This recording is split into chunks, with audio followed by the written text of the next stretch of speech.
E aí, Lua? Café tá forçado hoje porque hoje a jornada vai ser longa, hein? Na verdade, hoje nós temos uma responsa, tá? Sim. Então, o cafezinho, ele vem bem. Porque nós estamos com uma pessoa... Como eu posso falar? Polêmica também, Sim. com muito conteúdo, com muita informação e também com muita responsabilidade no Brasil. Sim, claro. Hoje nós estamos com... Sim. Fale! Caramba, eu tô esperando você! Eu tô te dando pé e você não... Eu quero ver a Russa falar. Se você... A Russa fala o seguinte, a Russa fala que hoje nós estamos com o Eduardo Cunha. É uma pessoa extremamente polêmica, é uma pessoa extremamente, como eu já disse, né, com muito conteúdo e também com muitas perguntas que a gente tem que fazer. É isso aí. Seja bem-vindo, viu, Eduardo? Muito obrigado. Muito obrigado. Posso chamar de Eduardo? Não sei Por favor, como vocês quiserem. Sempre uma honra para mim. É um prazer enorme estar aqui. Obrigado pelo convite. Imagina, Eduardo, a gente já se conhece de alguns momentos, né? A gente já compartilhou com você algumas situações. Eu já convivi, né? Alguns momentos com o senhor. Mas eu queria agora saber um pouco mais a fundo. Quem que é Eduardo Cunha? É muito difícil você se autodefinir, né? Geralmente quem te define é quem está te assistindo, quem te acompanha, ou quem pode conviver um pouco com a sua história, né? Então, geralmente eu prefiro não me autodefinir. Eu sou uma pessoa extremamente transparente, extremamente objetiva, sou uma pessoa que defendo valores, né? Diria que na política eu sou conservador de costumes, sou liberal de economia, eu sou uma pessoa voltada para a família, não só defender a família como tese, mas também eu sou uma pessoa voltada para a minha família também. Casado, com 5 filhos, evangélico. 5? Meu filhos, Deus! 5 filhos, né? Haja tempo! Tempo é a coisa que mais me falta, mas não para isso, né? E sou evangélico, temente a Deus, obviamente. Uma pessoa economista, de formação, político já há algum tempo. Eu tive 4 mandatos de deputado federal, tive 1 mandato de deputado estadual, ocupei funções públicas antes, fui presidente de uma companhia antiga estatal de telefonia do Rio de Janeiro, a Telerge. Eu trouxe o primeiro telefone celular para o Brasil. Se existe o telefone celular aqui no Brasil, foi trazido por mim. Como assim? Você trouxe celular para o Brasil? Como assim? Eu implantei a telefonia celular no Brasil, não existia. Não sei, não sabia. Entrou como ineditismo comigo, presidente da Companhia de Telefônica do Rio de Janeiro, a Telerge. Foi o primeiro celular no Brasil, foi feito lá. Foi implantado o sistema, e naquela época aqueles tijolões, quando começou a evolução tecnológica, hoje é o que a gente tem aqui, mas na época não era isso. E fui também presidente de uma companhia de habitação do estado do Rio de Janeiro. Estou hoje radicado em São Paulo, até porque 4 dos meus 5 filhos moram aqui em São Paulo. Tenho uma neta aqui em São Paulo, recém-nascida. Os meus filhos estão com atividade. Quanto tempo ela tem? 6 meses. Nossa, que delícia. Então, coisa bonita. Então agora como você se sente com isso? Você é um adoro vovô. Você é aquele vovô babão? Babão totalmente. Faz o que quer comigo. Sério? Sério. Né? E aí? A melhor coisa que tem é ser avô, né? Melhor que ser pai. Né? Jura? Melhor que ser pai é porque você não tem a responsabilidade, né? Claro que tem, mas você não tem a responsabilidade do momento do dia, né? Você só aproveita os momentos que você quer aproveitar. Né? Aquela coisa bonita, os pais né? É que cuidem, né? Quer dizer, entendi. Assim como eu cuidei dos meus filhos, os pais da minha neta que cuidam, né? Mas você não fica um pouco apreensivo, de repente, de ter uma responsa, de falar, filho, você tem que fazer tal coisa, porque, né? Claro. Isso é normal, né? Se não fosse assim, não seria, né? Acontece, né? Mas então, uma coisa que eu queria até relaxar um pouco o ambiente, né? Porque embora que nós não temos um ambiente político aqui, nós não somos um podcast político, né? Mas fica à vontade. Exato, mas eu queria conversar algumas coisas, né, que são cotidianas. Nós queríamos conversar esses assuntos, mas ao mesmo tempo queríamos conhecer um pouco mais o seu lado humano, porque existe Eduardo Cunha, político, existe um Eduardo Cunha, uma figura, né, que todo mundo conhece, que já sabemos tudo que aconteceu, né? Porém, eu gostaria de saber de por que aconteceu, como aconteceu. Bom, depende de qual lado que você quer colocar. Você quer se referir ao destino que se teve depois do processo de impeachment? É muito fácil de dizer. Antes, não, que levou ao impeachment, Exato. Você quer dizer? Não, o impeachment, aliás, é até bom aproveitar, faço propaganda do meu livro, né? É muito importante que, eu sempre falo isso. O livro que a gente tem aqui. Isso. O Tchau, Querida, o Diário do Impeachment. Aí contém 808 páginas que foram escritas. Eu posso lhe dizer que ainda teve 100 páginas que o editor pediu para reduzir. Não. São 808 páginas que eu escrevo a história do impeachment, né? Mas não só a história factual do dia a dia, porque tem também ela, mas é a história política de um processo político do país que vem desde a proclamação da República, que passa por todas as eleições presidenciais, passa pelo Estado Novo, pela lei do impeachment, que é de 1950, que foi usada pela primeira vez com Getúlio Vargas em 1954, e ele venceu na Câmara. Foi usada no Collor. Tá? Eu passo pelo regime militar, o fim do regime militar, a nova Constituição de 88, as eleições diretas a partir daí, a eleição do Collor com seu consequente impeachment, traço paralelo entre o impeachment do Collor e o impeachment da Dilma que aconteceu mas isso, depois. desculpe eu entender. Isso tudo é um processo que você está levando. Mas é um processo que eu estou levando para que para quem lê, vai entender que um processo de impeachment é uma coisa muito complexa, que tem um pouco a ver com o sistema político brasileiro, com todas as situações que já foram vividas no passado e uma consequência. Então eu tenho uma análise profunda. Além dessa análise profunda, eu tenho o factual do diário do impeachment, efetivamente, depois do momento em que eu assumi a presidência da Câmara dos Deputados em 2015. Tá. Então o que levou ao processo de impeachment? Em primeiro lugar, obviamente que o impeachment não acontece se não tiver presente 3 fatores. O primeiro fator clássico, ela cometeu um crime de responsabilidade. Se não tivesse cometido... Ela quem? A presidente da época, Dilma Rousseff. Dilma. Então, é dela que você está falando, claro, né? Claro. Tá. Primeiro tem que ter o crime de responsabilidade. Segundo, ela tem que ter efetivamente a sociedade participando e com um desejo que isso acontecesse. Ela perdeu o apoio da sociedade. Por que você acha que ela perdeu o apoio da sociedade? Bom, Desculpa, eu acho que você estava querendo fazer uma pergunta pode, e aí você vai, e tem a ver também com o terceiro ponto, que talvez acabe sendo mais importante, que ela perdeu a base política. Né? Então, ela perdeu a base política e Qual perdeu que era o apoio a base da sociedade. política dela? Não, o apoio congressual que ela tinha, né? Ela tinha uma base política. O que aconteceu com o processo da Dilma? Isso eu relato muito bem no livro. Quer dizer, relato bastante acentuado. Se é bem ou não, é você que vai julgar se ler. Não, eu não sou ninguém. Eu acho que Não, mas você, eu digo leitor de uma maneira geral. Claro. Né? Quem lê que tem que julgar. O livro, ele retrata fatos, não é opinião. A opinião vai ter você depois de ler.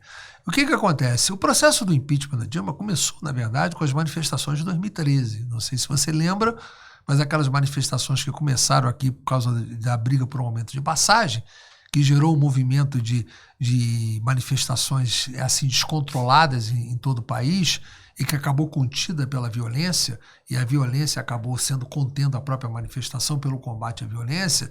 Aquilo deu uma queda de popularidade da Dilma naquele momento, que foi uma crise de representatividade. As pessoas não estavam se sentindo representadas por todo o status quo que estava, em todos os níveis. Na verdade, foi uma contestação à representação. E aí a Dilma conseguiu se recuperar e foi para uma disputa do processo da reeleição dela, a qual, ela, de uma certa forma, ela cometeu, isso eu relato bem no livro, aquilo que a gente pode chamar, entre aspas, como um estelionato eleitoral. Mais ou menos semelhante aconteceu com o Fernando Henrique na reeleição dele em 98. Também fez um estelionato eleitoral. O que acontece? A situação econômica foi maquiada. Ela praticou naquele momento a reeleição dela, chamadas pedaladas fiscais. Ela não teve o impeachment pelas pedaladas fiscais. As pessoas fazem muita confusão, até porque as pessoas nem sabem o que é pedalada fiscal. Eu não sei. Eu tô perdida aqui. Mas não se preocupe. Mas o que seria isso? Eu vou explicar, eu faço sempre questão de explicar, porque as pessoas às vezes ouvem um termo fica genérico. Não, fez pedalada. O que é pedalada? Que pegaram o negócio de bicicleta e deram o nome de pedalada. Pedalada fiscal foi a utilização dos bancos públicos para pagar despesas da União em substituição à própria União, como empréstimo que é vedado pela Lei de Responsabilidade Fiscal. Com isso, por exemplo, ela pagou o Bolsa Família pela Caixa Econômica Federal, o Crédito Agrícola pelo Banco do Brasil e aquilo sem previsão orçamentária. Só que a pedalada ela praticou em 2014, ela praticou na época que ela disputou a reeleição. Na realidade, em 2015, quando ela foi cassada, não foi pela pedalada fiscal. A pedalada fiscal até teve vários pedidos de impeachment sobre a pedalada fiscal, mas eu não aceitei nenhum. Por quê? Porque eu entendia que a pedalada tinha sido praticada no mandato anterior e aquele mandato tinha terminado em 31 de dezembro de 2014. Ela foi condenada, as contas foram rejeitadas pelo Tribunal de Contas sobre as pedaladas fiscais, mas isso nada teve a ver com o impeachment. O impeachment se deu única e exclusivamente porque ela mudou a meta fiscal, tentou mudar a meta fiscal de 2015, que tinha uma lei orçamentária que previa um superávit, e de repente virou um déficit. E ela mandou um projeto para o Congresso para alterar o superávit para o déficit. Até aí normal, é da regra do jogo. Para alterar o quê? O superávit previsto para se tornar um déficit. Para explicar melhor, porque nem eu estou entendendo muito. As contas públicas previam, vamos dar um exemplo, não é o número exato, tá? Previam um superávit de 20 bilhões de reais no ano de 2015. E, de repente, no fim do primeiro semestre, se constatou que ia ter um déficit de 80. Ou seja, mudou 100 bilhões. Até aí, tudo bem se o Congresso aprovasse. O problema é que ela mandou a proposta, até aí está correto. O problema é que antes do Congresso aprovar, ela editou decretos de execução orçamentária gastando o dinheiro como se o resultado já fosse aprovado do déficit de 80. Nossa. Então ela infringiu a lei orçamentária daquele ano. Essa foi a razão da aceitação do pedido de impeachment. Não teve nada a ver com a pedalada fiscal. Inclusive ela pagou a pedalada fiscal em 2015, que ela praticou em 2014. Então, quando ela disputou a reeleição, debaixo desse estelionato eleitoral, ela maquiou a situação econômica para a população. E uma vez vencida a reeleição, ela foi tentar consertar tudo aquilo que havia sido maquiado, inclusive as próprias pedaladas fiscais. A minha pergunta é, neste sentido, que eu entendi já o que você está falando, e eu acredito que todo mundo entendeu, você tomou a decisão, de repente, de gerar esse impeachment, né? Você acabou sendo uma pessoa que foi na frente para tratar de fazer esse impeachment. Por quê? O impeachment, a aceitação da abertura do processo impeachment é um ato isolado do presidente da Câmara dos Deputados. Eu rejeitei vários e aceitei um. Se eu não aceitasse, não teria tido impeachment, é óbvio. Mas quem que foi, então? Quem que foi na frente? Quem que foi a pessoa que de repente... que fez o pedido. Exatamente. Quem que foi a pessoa o livro eu detalho bem isso, né? Por isso que, por isso que eu quero saber. Mas é bom você ler. Spoiler. Meu anjo, 880 tantas páginas. Dá uma licença. Mas você não quer que eu fale 808 páginas em 2 minutos. Não, mas eu quero alguns momentos. O que acontece? Você chega e diz o seguinte. No momento em que ela praticou o crime de responsabilidade com a edição dos decretos, haviam vários pedidos de impeachment. E eu disse o seguinte para as pessoas que estavam tentando conduzir o processo de impeachment, eu relato muito bem isso aí. O impeachment foi apresentado pelo Hélio Bicudo com Miguel Reale. Naquele momento é o que foi apresentado. O pedido de impeachment que estava lá, preponderante, tratava-se de quê? Das pedaladas fiscais. Eu falei, esse aqui eu não vou aceitar. Se vocês querem ter uma chance que o impeachment seja aceito, me venham com um crime de responsabilidade. E eu mesmo orientei o que eles tinham que trazer. E eles trouxeram, baseado naquilo que eu orientei. Falei, só aceitarei se for ou um aditamento sobre esse pedido de impeachment com esse conteúdo, ou um novo pedido com esse conteúdo. E eles fizeram o pedido com esse conteúdo. Até relato no livro, o deputado Carlos Sampaio, aqui de São Paulo também, foi muito partícipe. Aliás, foi o principal partícipe que intermediou, que fazia essa interlocução para poder trabalhar e trazer o pedido de impeachment como foi. Uma vez apresentado o pedido de impeachment com o efetivo crime de responsabilidade, que isso aconteceu mais ou menos no fim de outubro, questão de 10 dias depois que ele foi apresentado, porque a ideia inicial eu iria rejeitar, ia ter um recurso para a Câmara, e aí a maioria poderia derrubar o meu recurso. O que me chama a atenção... Que era a maneira que eu queria fazer. Sim, desculpe, o que me chama a atenção nisso tudo, é o que eu achava, desculpe, porque muitas vezes a gente tem achismo, né? Sim. Então a gente tem que também sem dúvida. Se formar, se informar. Eu achava que você era completamente esquerdista. Não, aí eu acho que faltou... E você de repente migrou para a direita. Aí eu fiquei perdida. Você não vai encontrar nenhum ato meu, né, em toda a minha vida política, que tenha tido alguma coisa com tendência esquerdista. Pelo contrário, eu sempre fui conservador de costumes, sempre fui defensor da família, fui a pessoa que impediu que o aborto tivesse sido legalizado na Câmara. Calma aí. E, a gente não pode também marcar esquerdismo como uma coisa contra a família, né? Não. Calma. Eu estou dizendo assim, dos dois lados do ponto de vista, como eu me declarei aqui no início, eu sou conservador de costumes e liberal na economia.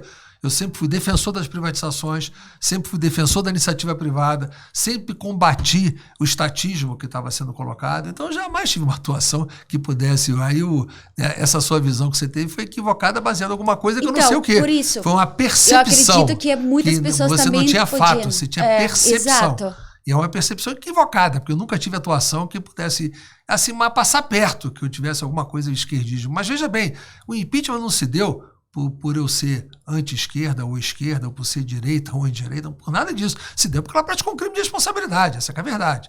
Sem isso não teria acontecido. Esse deve deixar bem claro, diferente do Collor. O Collor foi caçado por uma Fiat Elba, que não tinha nada absolutamente a ver com crime de responsabilidade. Qual é o crime de responsabilidade que o Collor cometeu? Nenhum. Simplesmente foi uma Fiat Elba que teria que ter sido uma ação penal, que no máximo teria que ser executada depois que ele deixasse o mandato, que a Constituição proíbe você, presidente da República, ser responsabilizado por atos que praticou antes do mandato. Então, e mesmo assim, a ação penal que houve depois, ele foi absolvido. Então, são situações surreais. Collor foi caçado politicamente. No meu caso, eu aceitei o pedido de impeachment, mais ou menos, eu ia, como eu estava dizendo aqui, rejeitar para apreciar o recurso, não porque eu ia rejeitar por covardia, não, porque eu entendia que o poder monocrático dado ao presidente da Câmara para autorizar a abertura do processo de impeachment é um poder exagerado. Eu acho que tinha que ser compartilhado com a maioria do plenário. Então eu ia rejeitar para levar o recurso ao plenário e certamente iria aprovar o recurso. Mas o que aconteceu? O PT entrou no Supremo e obteve 2 liminares para impedir que eu apreciasse recurso. Mas, então, e com essas 2 liminares me impedia de ter essa estratégia. Aí eu fui obrigado ou a aceitar ou rejeitar. E eu optei por aceitar. Ótimo, isso a gente já entendeu e agora a gente pode se remeter um pouco no momento atual, né? Sim, mas assim, depois do impeachment da Dilma, o senhor encontrou com ela? Tem alguma relação, sei lá, de amizade? Sei lá, como é que funciona esse mundo da política? Eu não sei, por isso que eu estou perguntando. Se eu encontrar, serei educado, cumprimentarei como cumprimento qualquer pessoa. Eu não sou uma pessoa... Eu sou uma pessoa bem educada, pelo menos eu acho isso. Eu encontrei com ela depois que eu autorizei a abertura do processo de impeachment em solenidade pública. Isso aí, encontrou. Até foi a abertura do ano legislativo depois do ano de 2016, que tivemos que compartilhar a mesa, inclusive, do Congresso, e efetivamente foi o único momento que eu a encontrei depois que eu autorizei a abertura do processo de impeachment. Depois que o impeachment foi efetivado, eu não a encontrei mais. Entendi. Caramba, que loucura. Então vamos entrar no cenário agora, né? O que você acha do cenário político atual agora? Que agora, ano de eleição, o bicho vai pegar, né? Isso tudo, não querendo fazer muita propaganda no livro, mas já fazendo, mais ou menos está previsto no que eu escrevi no livro, que eu tenho. Na verdade, eu acabei de terminar esse livro, tem 1 ano e quase 1 ano e meio. Então, eu já previa tudo o que está acontecendo. E eu já, depois em vários artigos que eu escrevi no longo desse ano todo, eu dizia que não existia terceira via. A polarização, que eu explico bem no livro, ela já existe desde a primeira eleição, depois do regime militar, com o Collor. Na verdade, o Collor representava naquele momento a direita e o Lula tomou o lugar do Brizola. Você se refere muito a Collor? Não, eu refiro a Collor porque você só teve 2 impeachments no Brasil efetuados, do Collor e da Dilma. Então, e o Collor foi a primeira eleição direta depois que teve do regime militar. Você não pode tirar a importância histórica desse processo. Ele existe nos 2 lados, tanto para o lado do impeachment como para o lado da própria eleição direta. E eu participei da campanha do Collor, então eu relato isso bem no livro. Então eu conheço bem a estrutura da campanha do Collor, conheço bem aquele processo. Eu vi o impeachment dos 2 lados, vendo o presidente que eu apoiei sendo empichado e depois acabando fazendo o impeachment do outro presidente. Então essa coisa surreal é muito importante, porque eu tenho os 2 lados do processo para poder mostrar, e foi isso que eu tentei mostrar no livro. Então, é uma coisa importante também que você está relatando, porque, por exemplo, eu sou da União Soviética, né? Nascida na União Soviética. E eu também tenho os 2 lados, digamos assim, que eu entendo muito bem o que se trata de comunismo, socialismo, Sim. e também de um lado mais marqueteiro, um lado mais comercial, que estamos vivendo agora. E eu percebo que hoje em dia não existe uma marcância tão forte. Não sei se marcância que é a palavra. Não.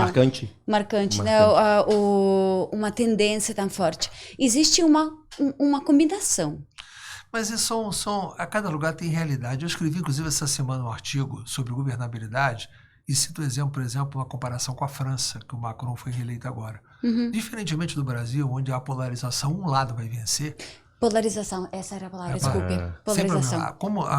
No Brasil, um lado vai vencer, seja o Lula ou o Bolsonaro. Não tem terceira via. Ou vai vencer o Bolsonaro na sua reeleição, ou o Lula vai derrotar. O anti é que vai vencer. Desculpa, na sua opinião, eu acho que será Bolsonaro. Eu torço. Por que você acha isso? Não, primeiro porque eu torço, né? Eu acho que a torcida é um pouco fundamental. Eu sou antipetista, não há dúvida disso. Então, por quê? É porque eu não concordo com as políticas públicas do PT. Quais? Eu posso lhe dizer várias. Primeiro, a política da estatização. Você vir propor, como o PT está propondo, já está propondo. O Lula hoje está mais petista do que ele sempre foi naquele momento, né? Mas ele é petista mesmo, você acha? Eu tinha dúvidas, mas já estou começando a achar que ele aderiu ao petismo. Eu tive dúvidas em algum momento. Hoje já não tenho nenhuma. Hoje eu acho que ele é. Hoje eu acho que ele é. Então, ele aderiu. Ele vai rever a privatização da Eletrobras. Ele vai rever a reforma trabalhista, a reforma da Previdência. Eu acho que o país não pode andar para trás. Eu não quero mais no Brasil a política, como a política que foi feita dos campeões nacionais, que você gastou bilhões de dinheiro público subsidiado às nossas custas, com diferença de taxa de juros, para entregar para empresários milionários, como esses meliantes da JBS, por exemplo, para formar empresas bilionárias. Uma concentração de capital na mão de meia dúzia, colocada com dinheiro público subsidiado. Então, eu não concordo com a política de financiar Cuba, ou financiar a Venezuela. Mas a Rússia fez isso a vida inteira. Não, mas eu não sou russo, eu sou brasileiro, né? Eu entendo. E eu não concordo com a política russa. Mas funcionou você é lá. russa, você pode discutir e não, debater. eu não sou a favor, só estou colocando isso na tona. Você tinha um regime comunista que tinha que ter o apoio no local que enfrentava os Estados Unidos. Era uma outra história. Eu não estou falando disso, eu estou falando eu assisti, quando caiu a União Soviética.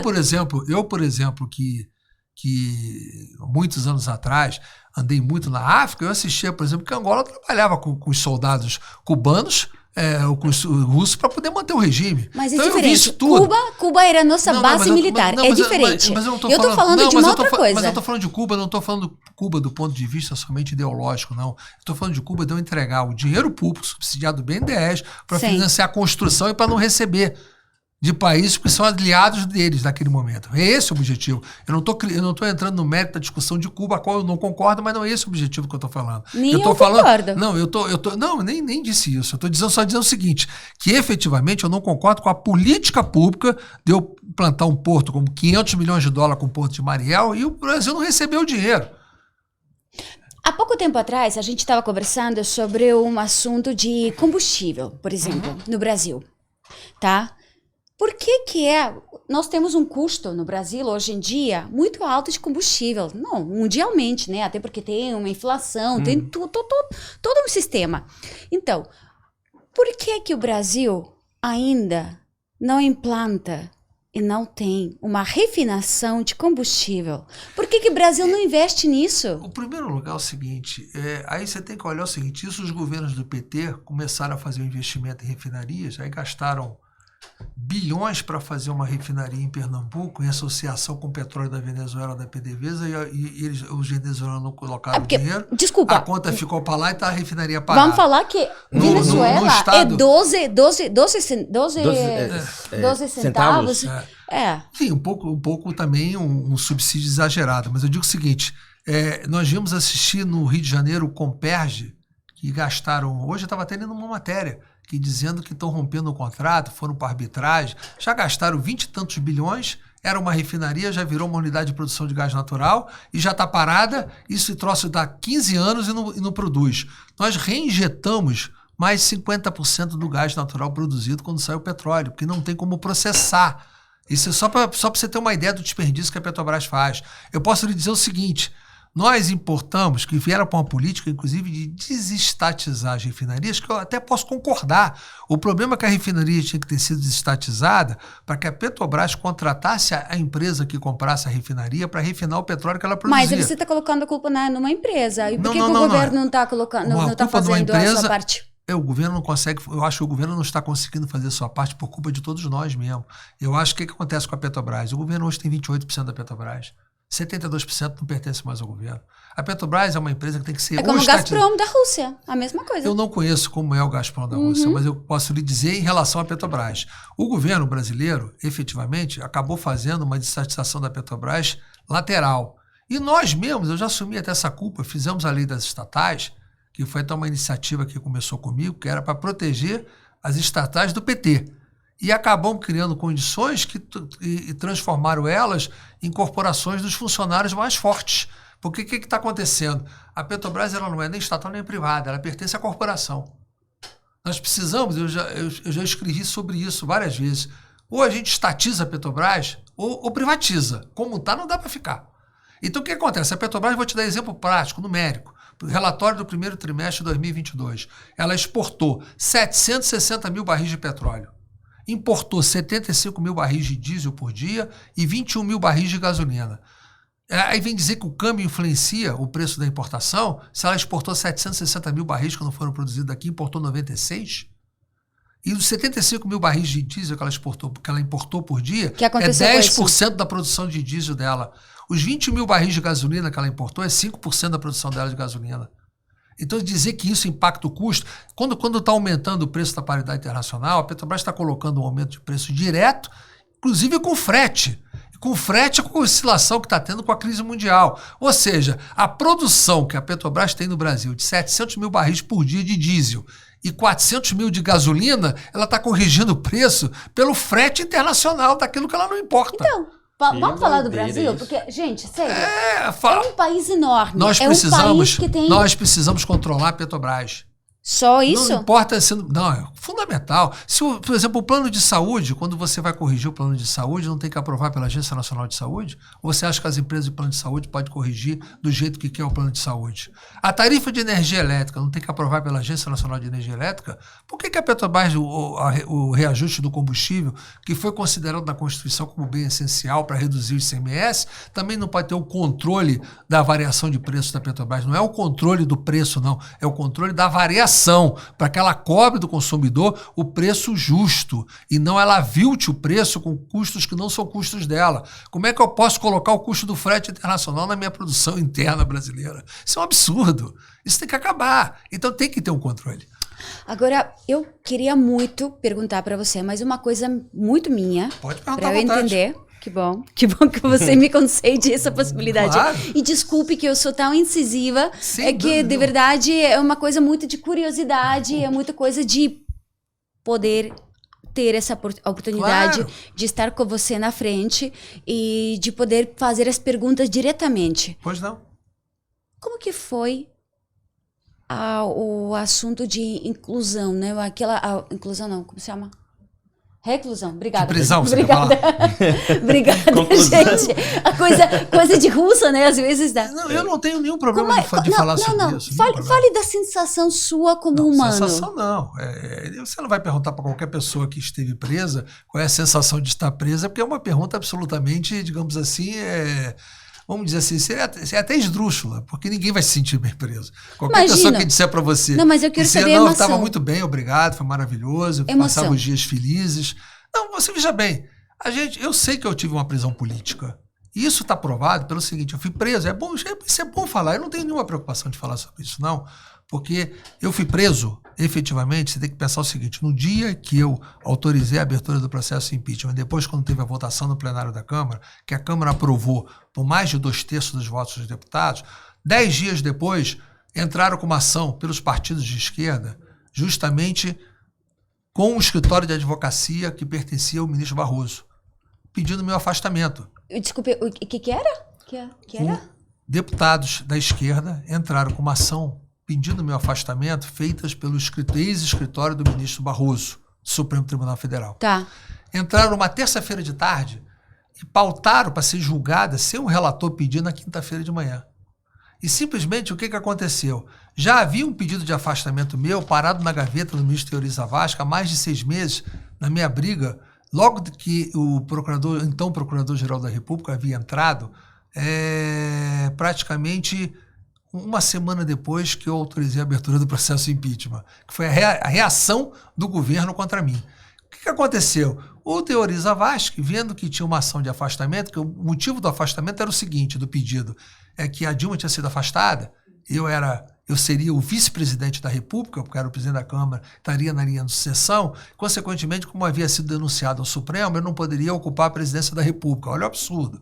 Mas, enfim... Você acha que foi injusto? Não, deixa eu concluir, para você entender o que aconteceu, aí você pode me perguntar isso. Eu vou te explicar e não preciso responder se foi justo, não, porque os fatos mostram por si só. E o que acontece? Ele pegou e me deu uma liminar para me afastar da presidência da Câmara, do mandato de deputado federal, ainda me proibiu de entrar na Câmara.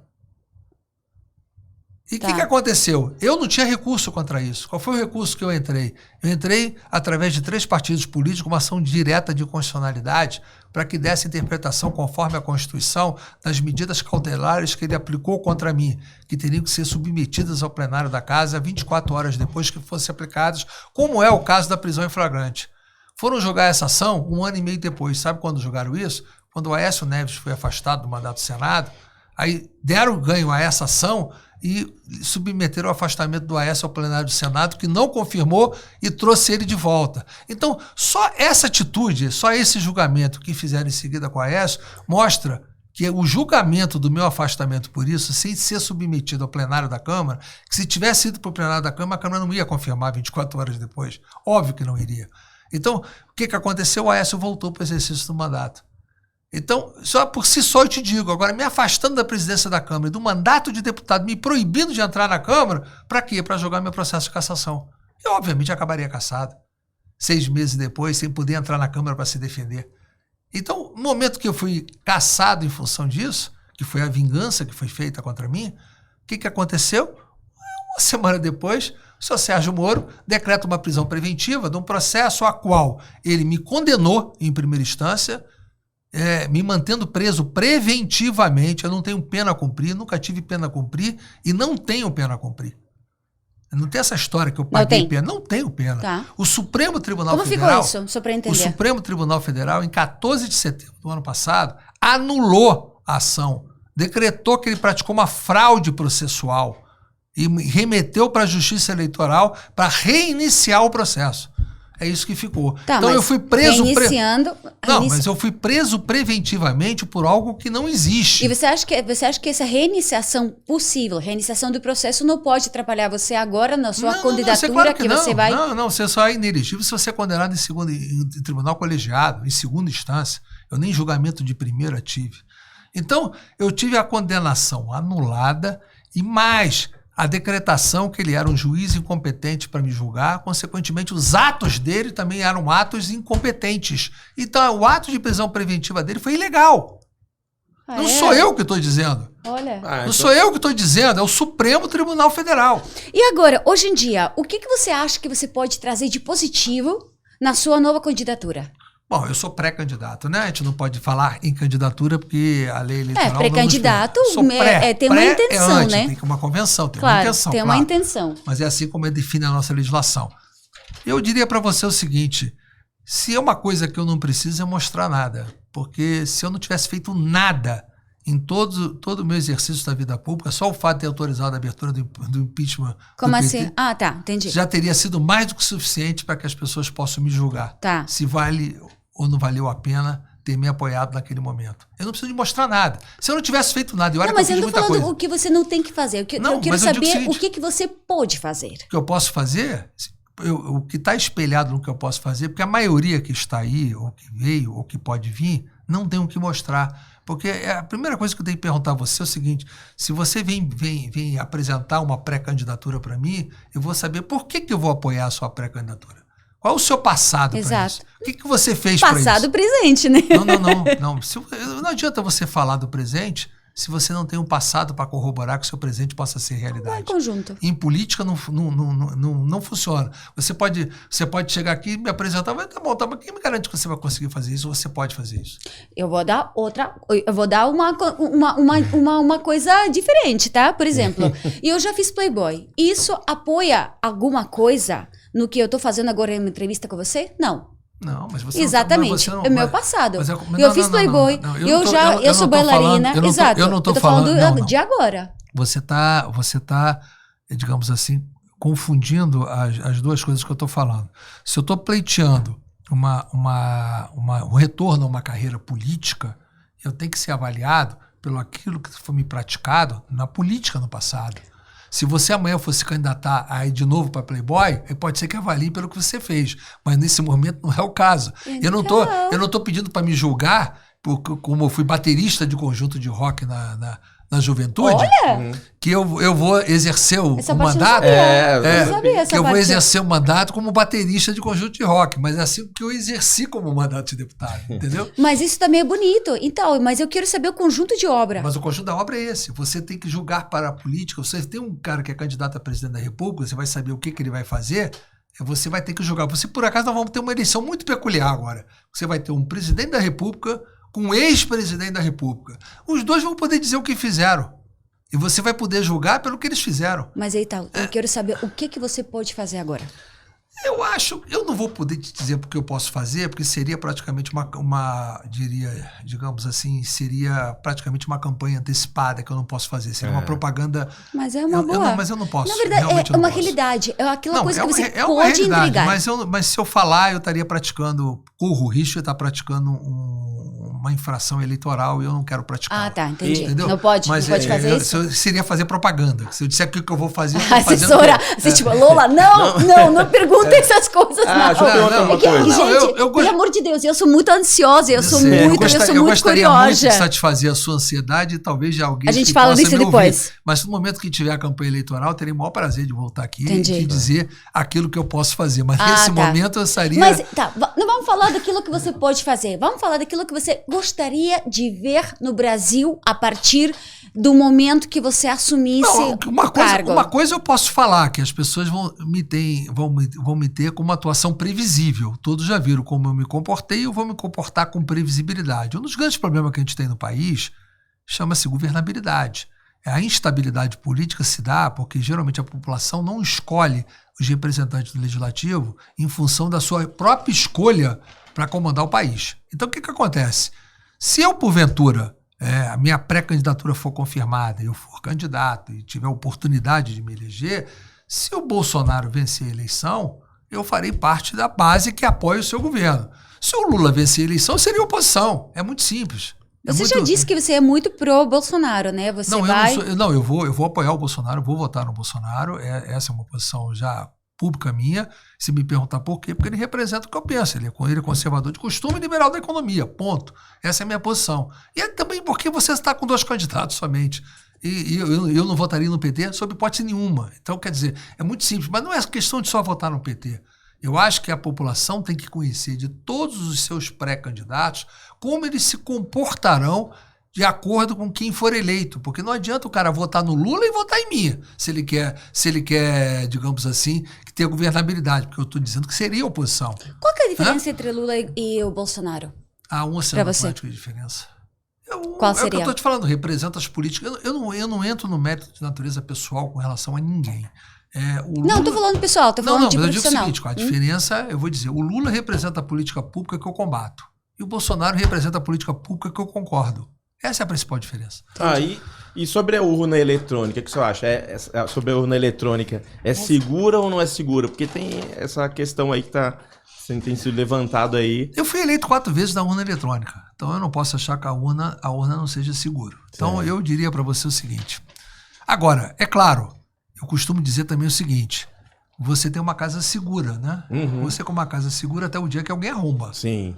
Então, ela pode ser arrombada em certo momento, né? Uhum. Sempre haverá essa possibilidade. Então, tem que se precaver. Sim. Agora, a possibilidade de fraude, na minha opinião, que possa existir, ela tem como ser auditada e ser combatida. Eu diria para você o seguinte, você tem 2 grandes maneiras de haver qualquer tipo de fraude. A primeira, na própria urna, em cada sessão que você vai votar, e geralmente uma possível fraude que pode acontecer em cada momento é o mesário votar por quem está ausente. Uhum. Porque o sujeito não comparece, ele tem um controle ali, ele pode dar senha e votar. Mas isso é uma coisa localizada, se acontecer, é uma coisa localizada que não tem poder de influenciar uma eleição. Uhum.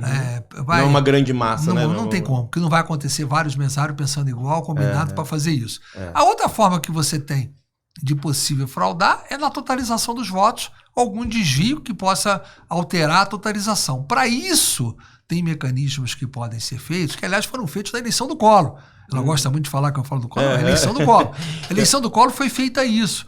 Toda urna, quando apurada, ela emite uma coisa chamada boletim de urna. Então, que é o chamado BU. O boletim de urna, cada fiscal pode obter na hora que a urna é fechada.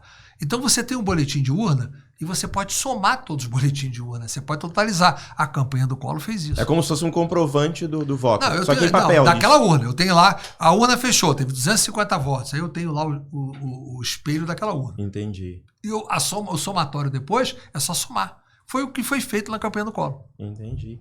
Mas o presidente, o Bolsonaro, ele vai muito em cima disso, né? Só que ele foi eleito também na urna eletrônica. Sem dúvida. Mas eu digo para você o seguinte, eu não compactuo com a afirmação que as urnas foram fraudadas. Certo. Mas eu tenho a apreensão que a gente não pode achar, porque elas não foram fraudadas, que elas são seguras, que não podem ser violadas amanhã. Certo. Entendi. Bom, estamos quase chegando ao final, né? Ó, já botaram até aqui, estamos chegando ao final. Que isso, cara? Mas cadê a Lola? Entendi. É que é bom podcast que é isso, que a gente pode ir no banheiro. Né? menos o entrevistado. Menos o entrevistado. Pior que dá. Também bom também. Pode também. Mas aí para. Ela pode sair, você fica. Temos que sair para beber. É um negócio. Aqui é muito legal aqui. Bom, aí tá chegando ao final. Nem vou esperar a Lola pra gente agradecer a presença. Obrigado, mas aproveitando que a Lola não tá aqui, falar outras coisas. Você falou que é baterista. É real isso aí? Eu não exerço mais, já fui, né? Mas eu obviamente não exerço mais. Na minha adolescência e tal, eu tinha banda de rock e era baterista. Caraca, tinha banda de rock pesado, né? Rock pesado. Que loucura. Eu não sabia também, não. Não encerra a Lula. Ah, tá, eu vou voltar. Enquanto isso, eu vou dando os recados aqui, os meus recados aqui, ó. Sexta-feira, estarei no Teatro Renascença, às 23h59, e sábado também. Então, sexta e sábado, Teatro Renascença, comédia ao vivo. Vários convidados, acho que o Léo não vai, o Léo Lins não vai porque perdeu o emprego, não vai poder ir nos visitar lá no show. E o que mais temos aí, produção? Ela. Tá bom. Mais alguma pergunta? Ah, tem aqui, é porque eu tenho que colocar óculos, cara, pra fazer pergunta aqui, ó. Porque tem umas perguntas aqui, pesadas aqui. Mentira. Faria política com o Lula caso ele seja eleito? Política com o Lula, não. Eu já disse aqui claramente que eu faria oposição ao eventual governo se ele fosse eleito, coisa que eu não acredito. Mas pode ter certeza que seria oposição. Como é que funciona esse negócio lá no plenário, assim? Eu queria entender, porque eu acho que muita gente também não entende, assim. Eu vejo, a gente assiste pela TV, que tem vários, né, tem a oposição. Como é que vocês se organizam para isso? Não, tudo é organizado, obviamente, partidariamente, né?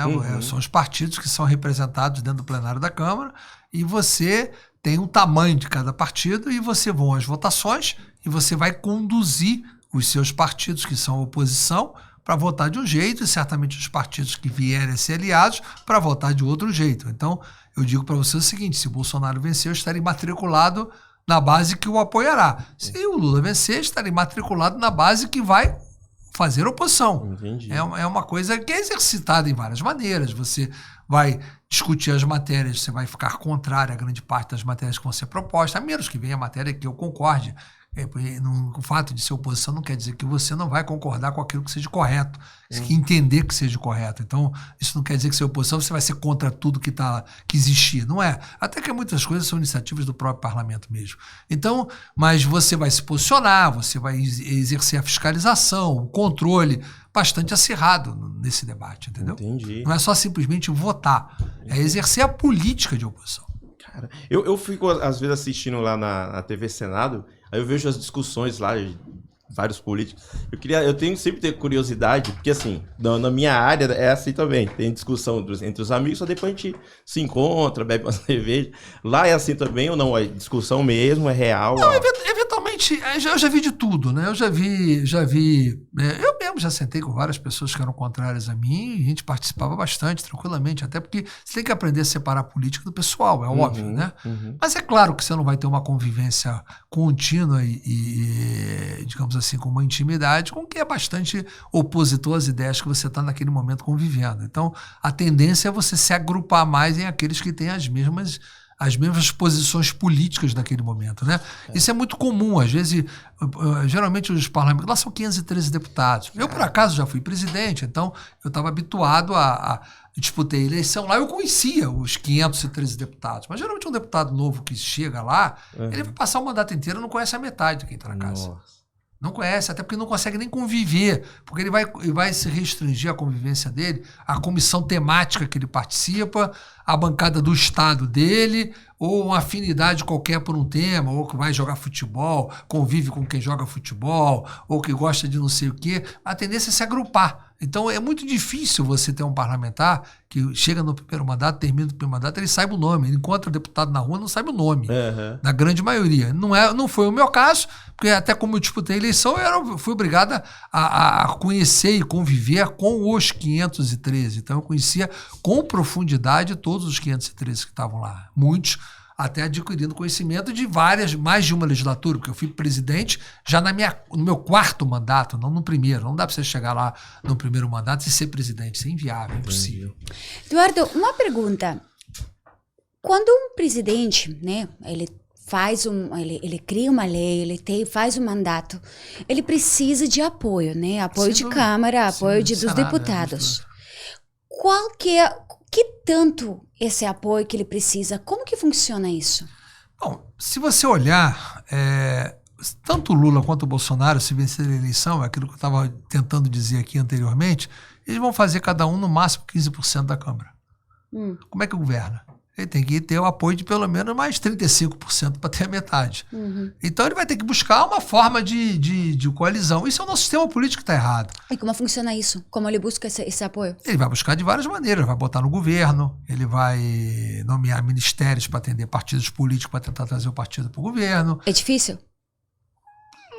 Na história recente, nem tanto. Mas o que acontece é o seguinte, as pessoas ou acabam apoiando sem afinidade com o programa a qual ele se elegeu, seja qualquer dos lados. Por isso que eu disse a você que é muito importante a gente definir quem vai escolher um candidato a presidente, tem que escolher alguém que esteja na mesma linha política para defender o candidato a presidente dele no governo, porque tem que ter o compromisso, que uma coisa é eu sair da urna com o compromisso de fazer essa função, outra coisa é me deixar lá solto para tentar ser, entre aspas, cooptado por qualquer que seja o governo, que é o que vai acontecer. Mas se cada partido do presidente que for vencer vai sair no máximo com 15% da Câmara, 35% de alguma forma vai ter que vir aliado. De que forma é? Algumas serão porque vão ter afinidade, outras por interesse momentâneo político. Essa é a verdade. E falando da urna, o que você opina da urna eletrônica? Eu estava dizendo aqui, eu acho a urna... Desculpa, é que eu saí um segundinho, gente, desculpa, tá? São 2 horas de podcast e eu saí e voltei, tá? Eu posso, mas vou repetir tudo que eu falei. Eu quero ouvir. Então tá bom, o que eu disse é o seguinte, é que eu fui eleito 4 vezes na urna, então eu não posso contestar a urna. Mas o problema não se trata se a urna é ou não é segura. O problema é que nenhuma casa, a sua casa é segura. Um dia alguém arromba. No dia que arrombaram, ela deixou de ser segura. Então, eu conheço casos de arrombamento. Então, o que acontece? Não quer dizer que o fato da urna ser segura que não possa acontecer um arrombamento, como o arrombamento de uma casa. Ela pode deixar de ser segura. Por isso tem que ter toda a precaução para que você... Qual que é a precaução? Várias, todo tipo de possibilidade de auditagem, de verificação, de aperfeiçoamento do processo, transparência. Com tipo? Toda e qualquer transparência. Mas então, qual que é? Não dá para dizer como aconteceu aqui, agora eu vou até um pouquinho diferente. Chamaram as Forças Armadas e depois disseram que a eleição é para força desarmada. Então, se é para desarmada, para que chamaram a armada? Não chamasse. Ninguém mandou chamar. Então, você tem que ser transparente nesse processo. Porque é que eu Mas disse. você tem que ser, você tá colocando assim, tipo, uma coisa muito efímera, né? Porque Mas você tem que ser, não, né? mas tem que Mas ser. como que é para quem ser, comanda não sou para que eu. seja transparente? Eu não posso me segurar no discurso que a urna é segura para dizer que todo mundo que contesta a urna é antidemocrático. Isso está errado. E não é isso. Eu tenho que abrir e mostrar, tá aqui, o que a gente pode fazer para melhorar? E vamos fazer para melhorar. E vamos nos precaver todo mundo junto. Nós temos que nos juntar todo mundo para que ela continue sendo segura. Tá bonito, tá soando não, bonito mas pros meus ouvidos, mas é aí, na prática. Porque veja, qual o interesse de cada um que quer buscar a eleição? É que reflita o real pensamento do povo. Se você, porventura, tiver uma possibilidade de fraude de urna, você não vai refletir a vontade real do povo. Eu acho que nós temos que buscar que o povo seja efetivamente representado. Eu quero ganhar a eleição com segurança que vou ganhar a eleição. Eu não quero ganhar a eleição com dúvida. Até porque a pior coisa que tem é você terminar o processo eleitoral no meio de uma polarização e ficar dúvida. Não pode ter dúvida. Para quem não tenha dúvida, tem que abrir. A gente não pode se escorar, mas a urna é segura, ela funciona offline, ninguém pode entrar. Um dia entra. Um dia vai acabar entrando. Os hackers não invadiram o Pentágono? Por que não pode invadir uma urna? Você está falando dos russos? Você está falando dos russos? Não, por acaso. Mas não invadiram? Me senti identificada num então, certo momentinho. Você tem que sentir, tipo mostra que vocês tiveram gente com capacidade técnica para fazer isso. Eu não estou fazendo nenhum demérito, não. Estou dizendo para você. Mas eu vou querer tocar nesse assunto agora também. Agora eu queria... A pergunta que a gente estava conversando agora com uma das suas assessoras, que era a diferença entre o Senado e o deputado. Não, veja bem. O poder entre os dois, né? Nós temos um sistema bicameral no Brasil, a qual o Senado, que deveria ser uma casa revisora, em alguns lugares do mundo é assim, apenas uma casa revisora. No Brasil tem também o poder de iniciativa de lei. Então, tanto a Câmara quanto o Senado têm poder de iniciativa de lei e ambos acabam sendo casas revisoras do outro. Ou seja, um projeto que inicia no Senado, a Câmara revisa, e um projeto que inicia na Câmara, o Senado revisa. Então, é uma atuação concorrencial. Porém, tem poderes específicos que cabem a cada casa. Por exemplo, a Câmara, ela fica não só com o poder de autorizar o processo de impeachment, e o Senado tem o poder de julgar. Quem julga é o Senado, quem autoriza é a Câmara, mas, ao mesmo tempo, os projetos de lei de iniciativa do Poder Executivo ou as medidas provisórias são obrigatoriamente se iniciam a tramitação pela Câmara e não pelo Senado. Qual é o poder maior de iniciar por uma casa? É que uma casa inicia, ela pode acabar. Se uma casa, por exemplo, se uma medida, um projeto de lei ou uma medida provisória inicia pela Câmara e o Senado modifica, volta para a Câmara pode derrubar tudo que o Senado fez e vai valer o que a Câmara fez. Tá, entendi. Entendeu? Já o projeto de lei também iniciado pelo Senado, que vai para a Câmara, que revisa e volta ao Senado, ele pode anular tudo que a Câmara fez, mas não pode acontecer isso com as medidas provisórias ou de iniciativa do governo. Então, eles têm uma composição paritária, concorrencial, mas com poderes específicos que cabem a cada casa. Por exemplo, o Senado cabe aprovar os ministros do Supremo, dos tribunais superiores, agências reguladoras, embaixadores. Então, tem uma diferenciação de poder nisso. Mas a Câmara acaba tendo a iniciativa das leis do Poder Executivo. Então, existe poderes, é bem dividido o poder. Entendeu? Bom, logicamente a gente sabe, né, que esse ano nós estamos no ano... ano... da Rússia é bem diferente do Senado russo. O Senado russo é quase uma peça que eu conheço lá, então é uma peça... Eu ia justamente focar... no Senado americano. Por acaso eu visitei os dois. Eu ia focar lá, mais ou menos. Sabendo que hoje nós estamos, né, no cenário das eleições no Brasil, né, esse ano, e com toda uma possível mudança, né, a gente não sabe ainda, possivelmente, para onde que vai.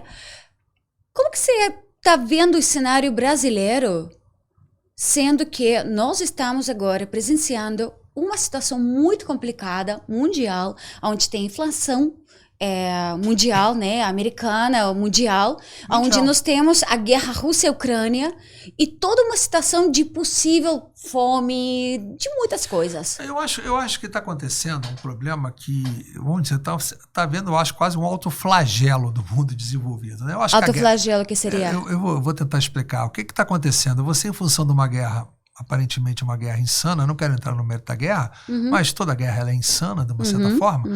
Então, mas as retaliações, a qual liderada pelos Estados Unidos, foram feitas em cima da Rússia, geraram um custo para todo mundo. Porque eu quero ver se vai resistir o inverno, né? Com o gelo a 0 grau na Europa, sem o gás, se a guerra resiste ao gelo. Sem trigo. Não, mas o pior é sem o gás, né? Gás é o pior, é verdade. Não quero ver o europeu não só pagando muito mais caro pelo gás, como estão pagando para gasolina, todo mundo, mas também para sentir frio. Então, esse flagelo, autoflagelo, significa o seguinte, eu estou me autopunindo, para poder combater a própria guerra. Então, eu acho que tinha que ter outras maneiras de tentar combater a guerra que não fosse as retaliações do jeito que estão feitas. São insanas. Como quais? Todas que foram feitas, né? Estão acabando levando o petróleo ao preço que está levando. Não, eu estou falando, qual que seriam as maneiras para não ter esse autoflagelo? Não ter as retaliações era o primeiro ponto. Eu acho que isso aí é a política mais insana que tem, as retaliações que estão sendo feitas. Agora, quais alternativas que teria feito, eu não sei, mas certamente não seria essa. Eu acho que a mesa tinha que ser sentada para debater como vai enfrentar esse processo. Porque também ficaram naquela situação, todo mundo em tese protege a Ucrânia, mas ninguém entrou na guerra a favor deles, lá deles, né? Deixar eles apanhar sozinhos, né? Eles estão lá, tá todo mundo solidário, manda uma arminha para aqui, manda um pouquinho de coisa para lá, vão lá visitar, mas os caras estão apanhando sozinhos, né? Essa que é a verdade, né? Isso é verdade. É complicado. E como que você acha que isso pode repercutir no Brasil? Já repercutiu, porque o que aconteceu? Estamos vivendo um processo de pandemia e o fim da pandemia vinha com uma guerra. Você imagina o seguinte, você pegar o governo Bolsonaro, que nós estamos com 3 anos e meio de mandato, tem 2 anos de pandemia e quase 1 de guerra, o governo está absolutamente comprometido na sua variação. Repercutiu no preço dos combustíveis, na inflação. A inflação ela é mundial. O Reino Unido está com a inflação em Libra que não tem há 100 anos. 9% mas teve também uma coisa positiva. Teve uma coisa também positiva. A Rússia e Brasil fizeram um acordo sobre a agronomia agora, que a Rússia vai fornecer os... Como chama isso? Ai, gente, me ajude. Fertilizante, obrigada. Sim, mas isso já estava fornecendo. Na verdade, o Brasil conseguiu um pouco mais de fertilizante ou passou a... Mas está ajudando na agronomia do Brasil, mas né? não é por causa disso quem é favorável à guerra, né? Não. Ninguém está falando disso. Não.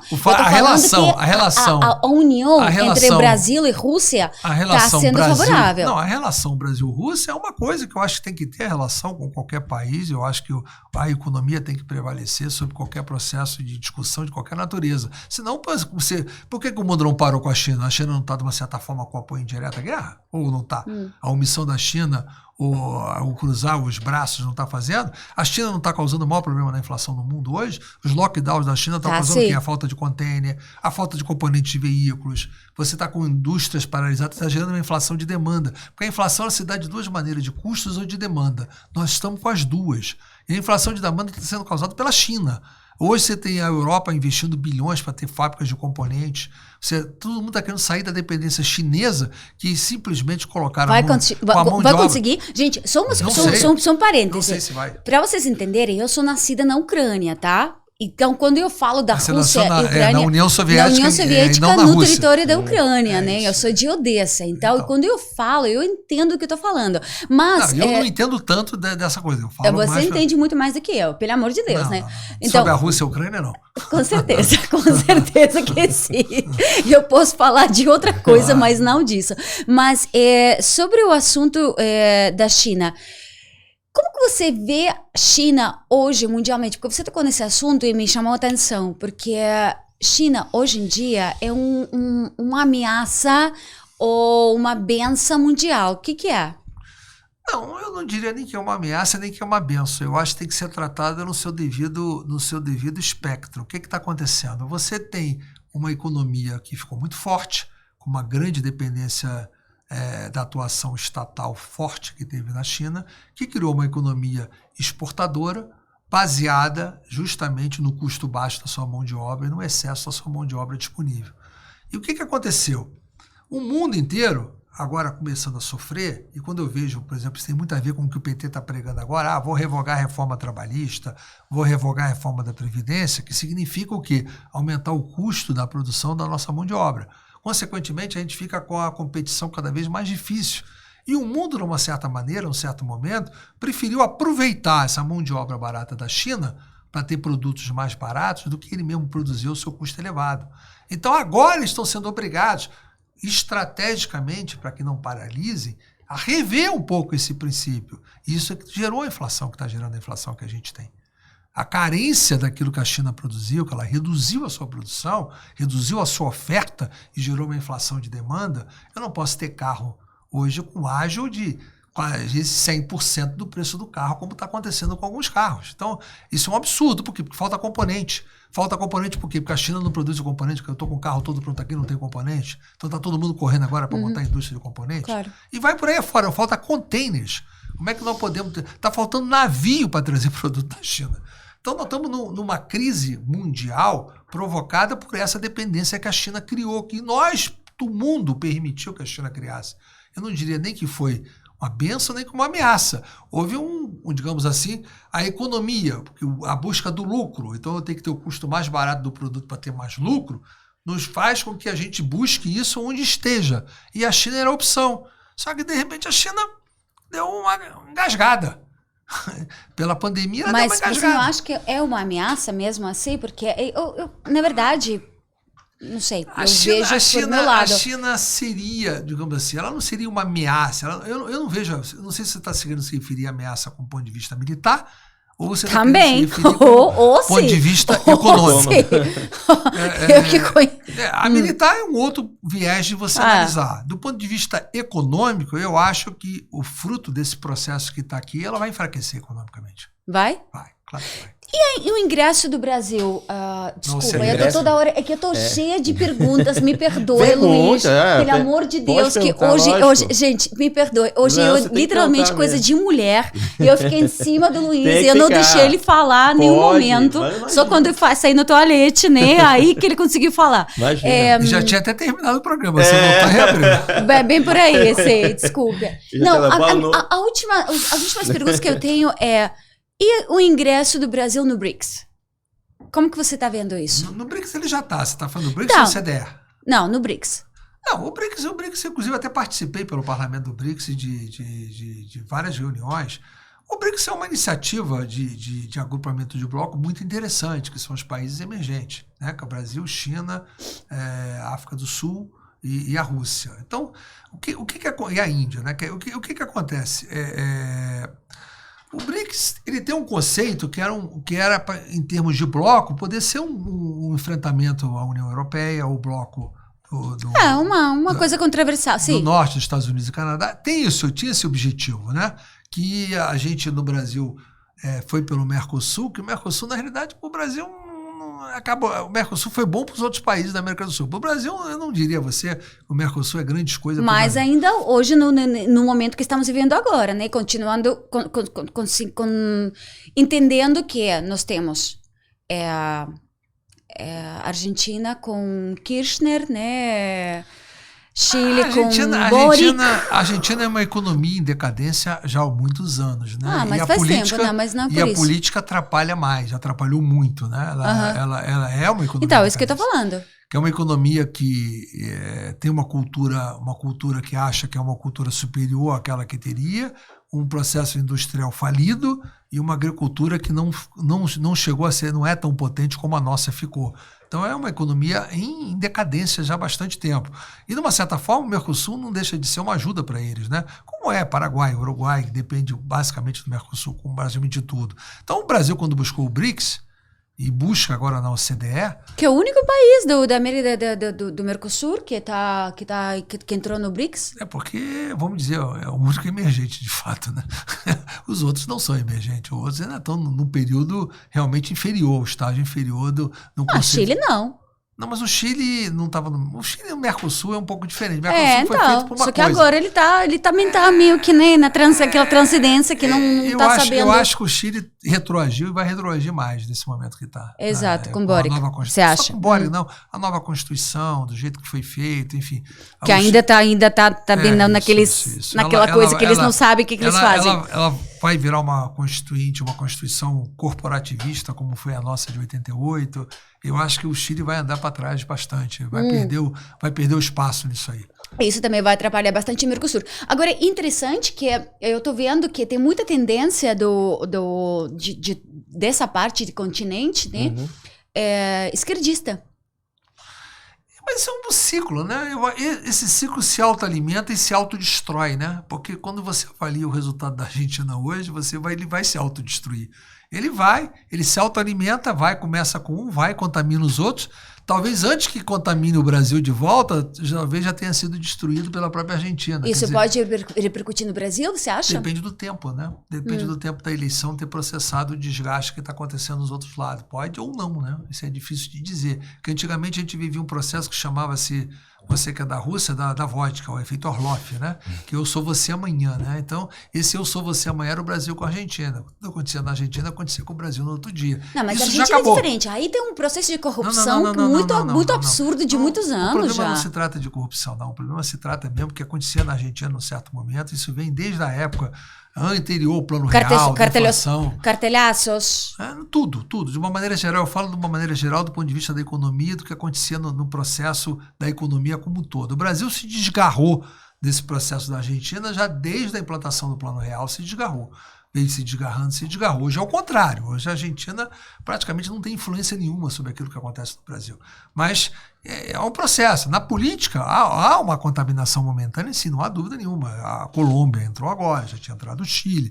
Agora, eles vão se autodestruir, é uma questão de tempo, porque eles não conseguem se manter. Isso também na Europa começa de um lado ou por outro. Há tendências que vão de cada lado. Eu já vi a França socialista, já vi de tudo. Então a gente já tem tempo, né, para poder ver muita coisa. Então, pode contaminar? Pode. Pode não contaminar? Também pode. Não é isso que pode ser a razão que possa ajudar? Pode. Mas eu não acho que é a razão fundamental que vai decidir o processo eleitoral aqui, não. Eduardo, se a gente continuar mantendo você aqui no nosso podcast, eu acho que os assessores, seus assessores vão matar a gente, vai literalmente me enforcar, né? Nos enforcar. A nossa preocupação é porque você realmente faz um podcast bastante interessante e a gente quer que quem possa assistir o assista, né? Às vezes, quando ele fica muito longo, acaba largando também, né? Perdendo a atenção, né? Mas então, é importante passar a informação certa, sim, sem dúvida, né? Mas para isso a gente pode voltar outras vezes, sem problema nenhum. A gente vai adorar. Sim, com certeza. Não é? Com certeza. A gente vai adorar. E se você quiser dar um último recado para as pessoas que estão assistindo você, tanto sobre o que aconteceu com você, sobre o que você quer que aconteça. Não, veja bem, eu sou uma pessoa muito pragmática, sou uma pessoa temente a Deus. Eu acho que nada acontece na nossa vida que não seja pela vontade de Deus. Eu acho que já foi provado o que aconteceu comigo. Foi uma situação política praticada por um ex-juiz que hoje todos nós sabemos quem ele é, que era o chefe de uma organização política. E que efetivamente... essa é a sua posição, que você acha que é... Ele é, eu afirmo a você, ele é uma organização criminosa, não é uma organização que a gente possa dizer... Você está falando do Moro? Do Moro, claro, sem dúvida. O Moro, você acha que ele é uma pessoa de uma organização política criminosa, voltada para o seu interesse próprio. Isso eu já falei, não estou falando aqui de novidade nenhuma, não. Falo toda hora isso, não. Desculpe. Então, e que todos sabem que eu fui vítima, assim como até o fato de eu ser anti-PT não signifique que eu ache que tem que se resolver da política no Código do Processo Penal. Então, também não acho que ele fez com o Lula foi correto, não. Então, o Lula não tinha que ter saído da eleição em 2018. O Lula ia ser derrotado pelo Bolsonaro. E teria sido muito melhor para o país, para o processo político, que ele tivesse enfrentado a eleição e tivesse perdido. A gente não pode tirar a eleição, quem tem que decidir é o povo. O povo não pode ser retirado daqueles que podem ser oferecidos à sua apreciação, porque a gente quer ganhar com gol de mão. E não era esse o objetivo. O Bolsonaro ganharia de qualquer maneira. O Moro tirou o Lula da eleição. Então a gente precisa deixar isso claro para a população. Eu defendo exatamente o contrário do que o PT defende. Então aquilo que eu passei, Deus permitiu que isso acontecesse, e assim como Deus está me trazendo de volta para que eu possa estar presente no processo político, não tenho nenhuma preocupação com relação a isso. Teria feito exatamente a mesma coisa que eu fiz, sabendo que ia acontecer o que aconteceu. Não mudaria uma vírgula na minha decisão de aceitar o processo de impeachment. Não me arrependo nada disso. Eu acho que foi a melhor e a única decisão que eu teria que ter tomado. E essa decisão foi correta e eu posso colocar que efetivamente ajudei a afastar o PT. E a partir de agora? E a partir de agora eu vou buscar retomar a minha carreira política, voltar para onde me tiraram e, consequentemente, se Deus permitir, a minha pré-candidatura for confirmada e eu conseguir estar presente e ter o apoio para retornar, estarei lá presente para fazer exatamente a mesma coisa que eu sempre fiz, me comportar exatamente da mesma maneira. Bom, desejamos uma boa sorte, né? Isso aí. E esperemos que o que você fizer, tá? Porque eu não quero me colocar em posição nenhuma, eu acredito que você também não, nem a favor nem a contra, e esperemos que realmente o que você fizer seja a favor do país. Obrigado. É isso aí. Muito obrigado, Eduardo Cunha. Obrigado. E é isso aí, pessoal. Vamos ficando por aqui. Até o próximo episódio. Até a próxima. Aqueles likes que a gente gosta. Aqueles inscreve-se, gente. E os comentários de vocês que a gente gosta tanto, tá bom? E compartilhe. Tamo junto. Beijo. Valeu. Obrigado.